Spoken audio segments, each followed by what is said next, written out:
Kakinada SEZ రైతుల అరణ్య రోదనకు అంతం ఎప్పుడు 19 ఏళ్లుగా జీవితాలు నరకప్రాయం. పురాణాల్లో అరణ్యవాసాలు 14 ఏళ్లకైనా పూర్తయ్యే కాకినాడ సెజ్ రైతుల అరణ్య రోదన మాత్రం 19 ఏళ్ళైనా తీరట్లేదు. ప్రభుత్వాలకు కనికరం కలగట్లేదు, కథ కంచికి చేరట్లేదు అంటూ వాళ్ళ బాధల్ని రాసుకొచ్చింది. ఇక్కడ 2014-19 మధ్యలో 5 సంవత్సరాలు తెలుగుదేశం ప్రభుత్వమే అధికారంలో ఉంది. మరి ఎందుకు పరిష్కరించలేదు వాళ్ళది?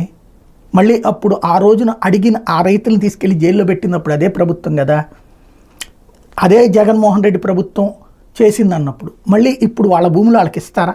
ఇప్పిస్తారా? కేవలం మాటల గారడీలు, వార్తలలో ఎదుటోళ్ల మీదకి విషాలు చిమ్ముకుంటా కూర్చోవడం తప్పించి సెజ్జు కింద తీసుకున్న భూమి వెనక్కి తిరిగి ఇచ్చినటువంటి దాఖలా ఉంది ఎక్కడ?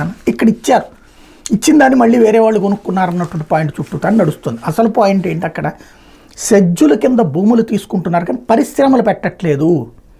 సెజ్జుతో పరిశ్రమలు వచ్చేస్తున్నాయని జనం అనుకోవాలి. తెరా చూస్తే ఆ సెజ్జులు పెట్టుబడిదారులకి ఆదాయం అవుతున్నది తప్పించి రైతులకు మాత్రం అన్యాయం మిగులుతోంది. లేకపోతే జగన్ సర్కార్ తప్పిదం